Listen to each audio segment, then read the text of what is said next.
Киев.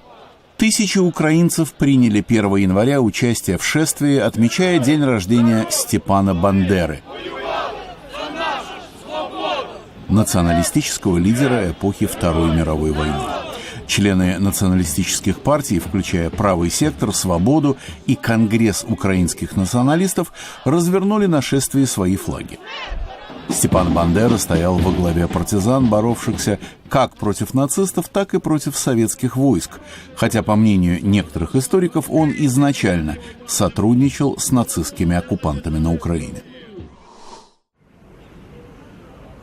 Таджики, отправляющиеся в Россию, согласно новому распоряжению, вступившему в силу 1 января, должны иметь загранпаспорта. При этом таджики, прежде въехавшие в Россию по своим внутренним документам до 31 декабря, могут по ним вернуться в Таджикистан.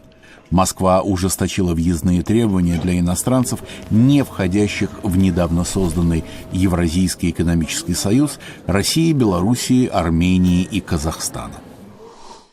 Курс национальной туркменской валюты манат более чем на 18% снизился по отношению к доллару США после того, как Центральный банк предпринял шаги, чтобы обесценить его. Между тем, цены на бензин, установленные Министерством нефти и газа, выросли на заправочных станциях на 60%. Правительство Туркменистана не выступило по этому поводу с какими-либо официальными комментариями. Исламабад. Пакистанские политики собрались в столице на конференцию всех сторон, созванную премьер-министром Навазом Шарифом. Цель конференции – завершение плана действий по борьбе с терроризмом после смертоносного нападения талибов 16 декабря на Пешаварскую военную школу. В результате нападения талибы убили 151 человека, большинство из которых – дети. Там же, в Пакистане, представители политических партий встретились в Пешаваре, чтобы выразить свою поддержку родственникам погибших при нападении на школу.